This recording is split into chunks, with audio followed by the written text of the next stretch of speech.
Boa noite, vamos dar início, né, à nossa aula de leis de Newton, né, que agora a gente vai começar a fazer o quê? A se preocupar com o que é que está causando o movimento, né? Então a gente tinha a situação de repouso e movimento, a gente viu o movimento retilíneo uniforme, uniformemente variado, movimento em duas dimensões, né? Então a gente viu vários tipos de movimento, mas em nenhum momento a gente se preocupou com o que era que estava causando aquele movimento. Então agora a gente vai ver isso, né? Então elas foram criadas por Isaac Newton, né? Elas foram juntadas esses princípios por ele, né? Para poder a gente conseguir descrever as leis de Newton, que elas são nada mais nada menos do que o modo que a gente vai estudar as interações. Certo? A gente vai ver como é que essa interação, né, vai possibilitar, né, com que a gente faça o quê? Alteração no movimento ou não, certo? Então a gente vai ver, né, a cada uma delas, né, a primeira, a segunda e a terceira lei de Newton. É importante que cada uma delas tenha um papel fundamental na descrição da dinâmica do movimento. Bora lá. A primeira lei de Newton, ela traz qual informação? Ela diz que um corpo... Então, vamos imaginar aqui. Eu tenho uma caixa, né, que vai estar em cima de uma mesa, por exemplo. Então, como é que eu vou fazer para aquela caixa mudar de lugar? Eu vou ter que aplicar uma força nela, né? Se eu não aplicar nenhuma força, eu posso ficar olhando aquela caixa, ela vai ficar o quê? Imóvel ali, né? Então, a minha primeira lei de Newton, ela traz justamente essa informação, certo? Que o quê? Que para eu mudar um estado de um corpo, né, é preciso que uma força atue nele, certo? Então, essa primeira lei de Newton, ela vai poder ser utilizada tanto para objetos em repouso, né? Ou então, se eu tenho um objeto em repouso, ele só vai entrar em movimento se eu tiver alguma força atuando neles, ou também eu vou ter para objetos que estão em movimento de velocidade constante. Vamos lembrar? Velocidade é uma grandeza vetorial, né? Então, para ela ser constante, eu tenho que ter sempre o mesmo que módulo, direção e sentido, né? Então, a outra possibilidade que eu vou ter para utilizar a lei de Newton, a primeira, né, é no movimento retilíneo uniforme. Essa primeira lei de Newton, ela também foi conhecida, né, foi conhecida como lei da inércia. Por quê? Porque ela traz consigo, né, aquela coisa que os corpos, como eles tendem a permanecer no estado que eles estavam até que uma força, né, atue sobre eles. Então, assim, a inércia, que a gente vai já ver um pouquinho mais, né, melhor sobre ela, né, é que vai tentar fazer com que aquele movimento ou a ausência daquele movimento seja mantido. Certo? Uma coisa interessante, ó, é que, ó, se eu estou estudando MRU e repouso, o que é que eu vou ter? Repouso, eu tenho velocidade zero, né? E é igual a zero, sendo constante, né? MRU, eu vou ter o que, ó? Eu vou ter o que? Velocidade constante, certo? E a minha aceleração é nula. Né? Então eu tenho essas condições aí, né? Então eu vou poder, né? Eu não tenho nenhuma força associada, né? E se eu tiver uma força associada, eu vou estar o quê? Alterando o meu estado de movimento. Né? Então eu vou poder dizer que a força, né? Se eu pegar todas as forças que estão atuando num corpo, eu vou pegar a resultante dessas forças, né? Então matematicamente, né, eu vou poder representar a minha primeira lei de Newton, né, com a força resultante igual a zero, certo? Uma propriedade interessante da primeira lei de Newton é que ela é o quê? Ela é a responsável por definir quais são os referenciais aos quais, né, eu vou poder utilizar essas três propriedades, certo? Essas três condições de primeira e segunda lei de Newton, né? Então, eu só vou poder considerá-las em referenciais iniciais, que são referenciais que não são acelerados, certo? Então, assim, a primeira lei de Newton, né, além de descrever, né, o princípio da inércia, ela é fundamental, né, para definir os meus referenciais onde todas as leis de Newton vão ser válidas. Então vamos aqui de exemplo, né? Ó. Então eu estou imaginando o quê? O que é essa tendência, manter a tendência do movimento, né? Ó, então vamos supor, né, que você está num trem, certo? Aí tá todo mundo parado, o trem tá parado, ou um ônibus, ou qualquer objeto desse está parado. Então você entra nele, você tá com a mesma velocidade dele, parado. Ele vai se deslocar, o que é que o seu corpo tende? O seu corpo tende a ficar parado, mas como está se deslocando, a gente sente o quê? Aquele impulso, né, para ter, né, essa nova embate, esse novo movimento. A gente pode ver isso aqui também, ó. Vamos imaginar aqui, ó, que eu tô no carro, né, ó, e esse carro tá viajando com uma certa velocidade aqui, estamos sentados aqui. Quando esse carro faz a curva, a tendência, ó, se eu tô dentro do carro, eu tô com a mesma velocidade dele. Né? Então, a tendência quando vai fazer a curva é o quê? É que eu continue com a mesma velocidade, né? Então, eu vou fazer o quê? Eu vou acabar ou encostando na pessoa que está do meu lado, ou no carro, né? Então, a gente vai ver, né, como é que isso acontece. Então, a tendência daquele movimento continuar. Certo? A inércia, certo? Ela está relacionada com a massa do corpo, né? Então, quanto maior a inércia, né? Maior vai ser a massa que a gente vai estar tentando fazer o quê? Alterar o movimento, certo? Então, essa massa, a gente não pode esquecer, ela é uma propriedade intrínseca do corpo, certo? Ele mede o quê? Justamente qual é a resistência, né, a uma aceleração, a uma variação de velocidade. Exemplo, eu vou ter mais inércia num carro do que numa moto. Me prove, é mais fácil eu empurrar uma moto do que um carro. Né? Então, a força que eu vou precisar. Então, a gente consegue visualizar isso. Então, massa do corpo é independente do processo de medição. Certo? Nossa massa, a gente já viu que é escalar, a unidade do SI é o quilograma. Né? Então, é por isso que a gente, né, fica trazendo esse conceito de inércia, certo, para vocês. Beleza, então agora eu vou ter situações onde quando uma força for aplicada no meu corpo, ó, vou até voltar aqui. Assim, professor, essa força resultante igual a zero. Ó, se eu tiver, vamos supor aqui, ó, tô aqui uma superfície, aí eu tenho um objeto, aí eu vou puxar aqui, ó, com uma força F1, certo? E vou puxar aqui na horizontal também, ó, com uma força F2. Se eu disser que está atuando a primeira lei de Newton, ó, aqui, ó, é um vetor, né? Força resultante zero.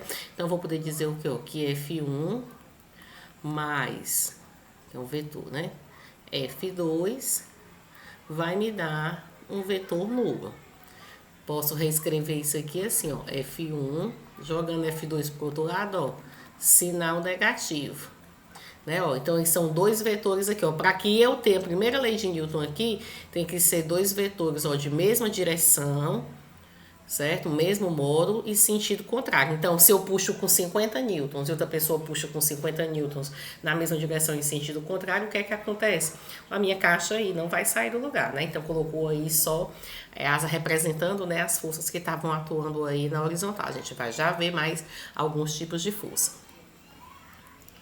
Beleza. Só que agora a gente vai ter uma situação onde a minha força resultante, ela é diferente de zero, certo? Quando essa minha força resultante for diferente de zero, ela vai ser diretamente proporcional à aceleração, certo? Então, eu estou imaginando aqui, certo? A minha força resultante proporcional à aceleração. Né? Ó, esse jeito aqui é o jeito que a gente vê lá no ensino médio. Certo? Que a minha força resultante é proporcional à aceleração. Aí eu posso dizer o quê? Posso transformar isso aqui numa igualdade, colocando uma constante, né? Força igual massa vezes aceleração. Certo? Então quer dizer o quê? Que a força que eu estou imprimindo no meu corpo, né, vai fazer com que a velocidade dele se modifique. Porque o que estava acontecendo antes, ele não estava em repouso ou em movimento com velocidade constante. Agora eu estou imprimindo nele uma aceleração.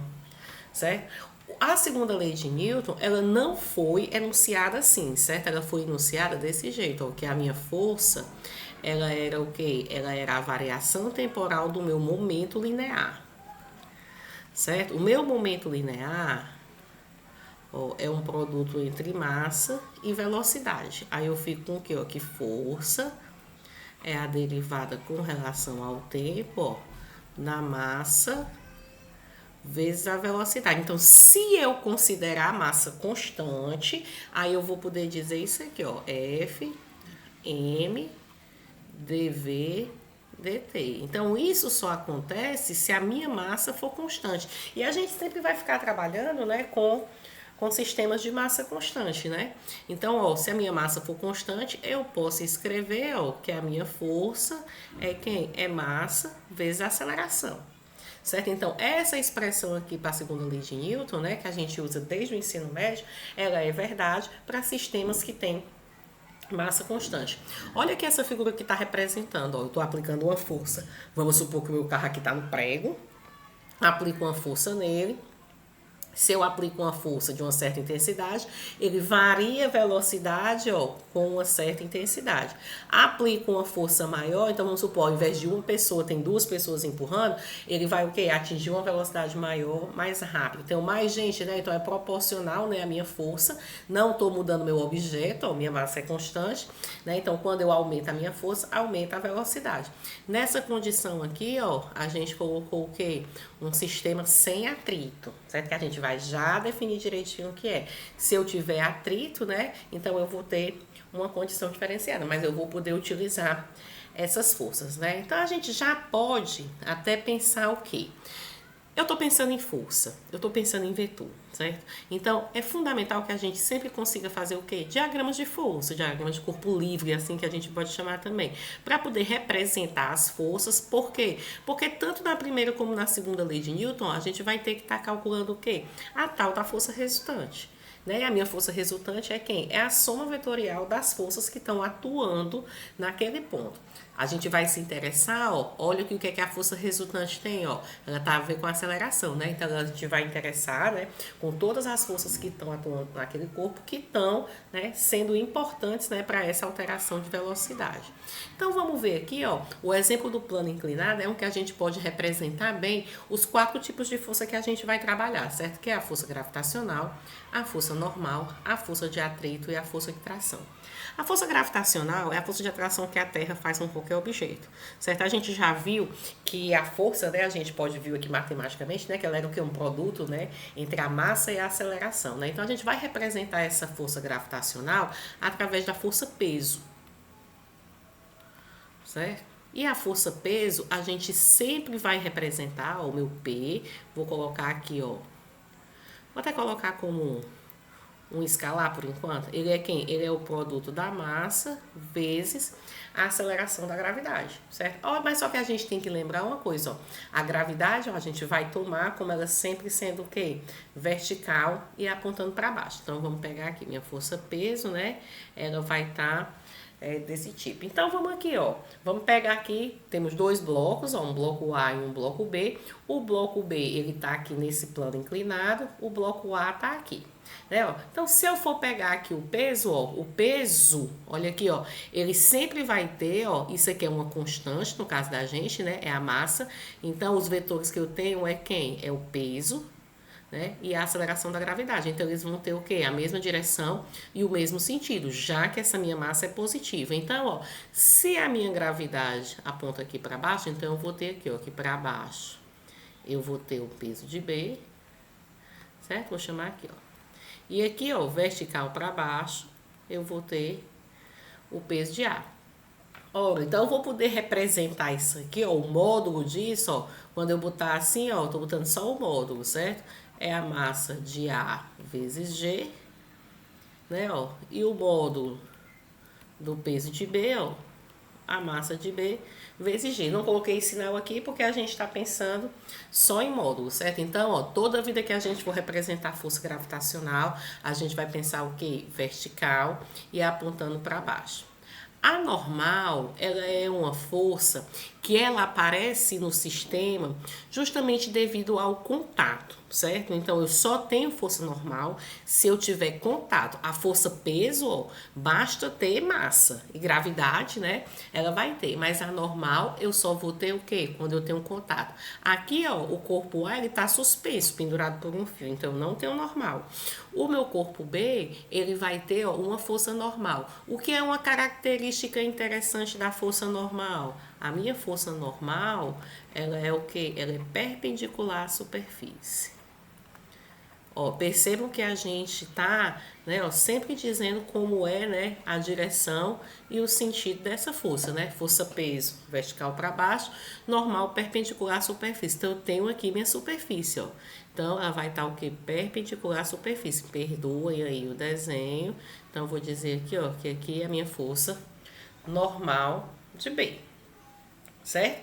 Perpendicular à minha superfície, certo? Então se eu imaginar aqui, ó, que eu tenho uma paralela aqui, não é, a essa superfície, então aqui vai fazer 90 graus.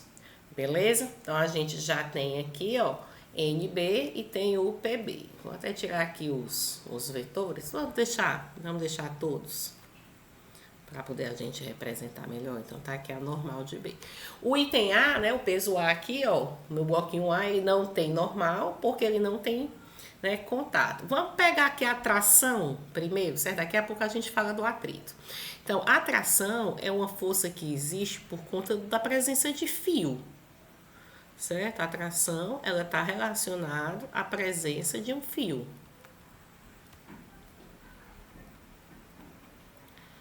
Então, ó, tanto o bloco A como o bloco B eles estão sendo puxados pelo fio. Então, o que é que acontece? O bloco A, ó, é como se ele tivesse com uma tração aqui, ó, TA, certo? E o bloco B, ó, sempre tá puxando, certo? Ó, TB. Como eu tô no mesmo fio, vou deixar aqui força, ó, certo? Como eu tô no mesmo fio, elas têm o mesmo módulo. No mesmo fio, eu tenho o mesmo módulo. Então, eu vou poder dizer, ó, que o módulo de TA é igual ao módulo de TB. Né? Então, percebam que a gente tem aí algumas condições já para o nosso sistema. E aí vem o atrito, ó. O atrito, ele já é uma coisa mais diferenciada. Deixa eu mudar aqui de slide para poder a gente ver. Certo? Ó, por quê? Porque vamos supor, a primeira coisa que a gente vai ter que supor é o quê? É uma tendência de movimento. Então, vamos supor aqui, ó, que o bloco B seja mais pesado do que o bloco A. Então, se esse bloco B é mais pesado que o bloco A, a tendência é que ele venha para cá, né? Ó, então, o bloco B, então, vou botar aqui, ó, MB maior do que MA, de modo, né, que ele consiga fazer isso. Então, se a tendência é descer, o atrito é uma força de resistência, certo? É uma força de resistência. Então, se a tendência é descer, o meu atrito vai estar o quê? Segurando o meu bloco. Vamos chamar aqui, eu vou dizer que esse meu F minúsculo é a minha força de atrito. Essa força de atrito, ela é sempre o quê? Contrária à tendência de movimento.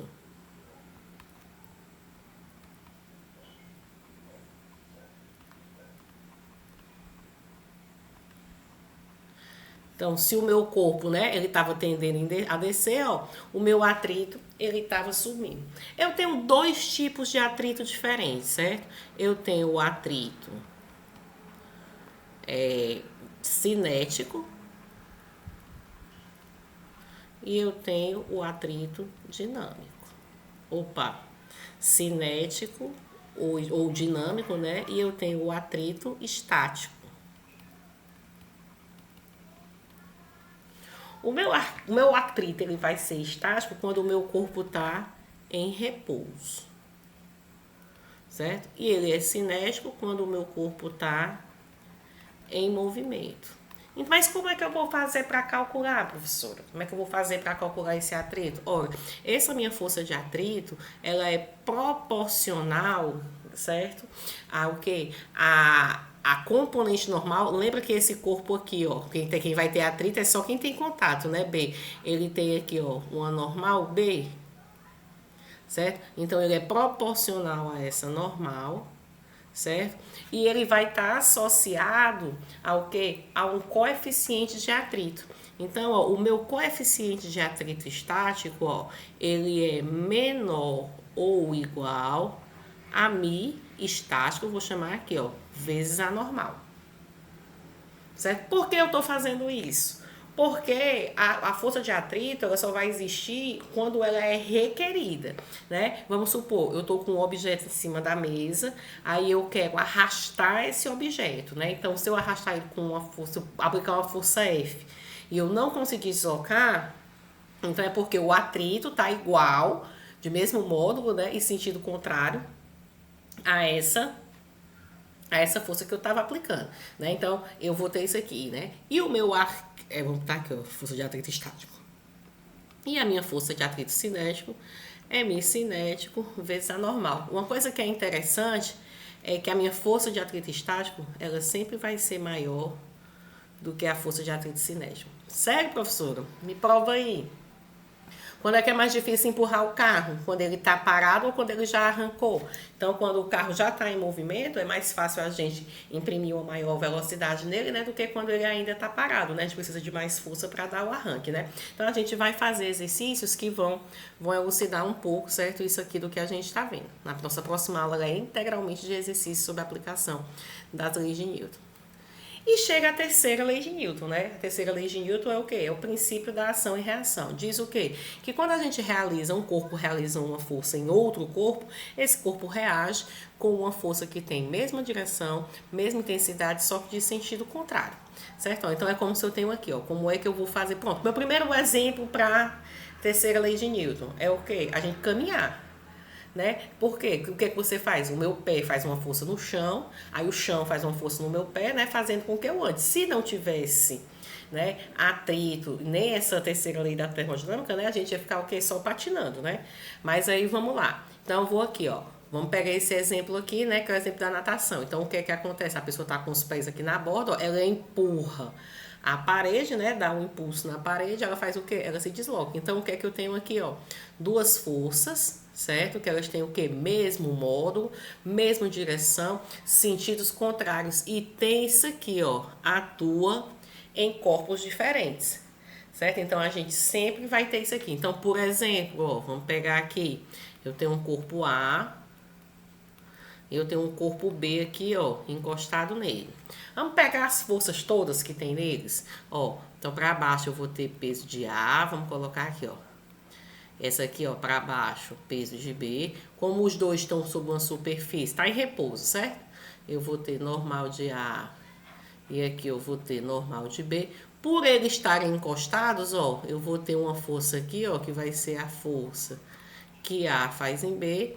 E eu vou ter uma força aqui, ó, que vai ser a força que B faz em A. Então, a ação e reação vai dizer o quê? Ó, que o módulo da força que A faz em B vai ser igual ao módulo da força que B faz em A. Ora, duas forças que têm mesmo módulo, mesma direção e sentidos contrários, eu vou poder representar como? Assim, né? Ó, mesma direção,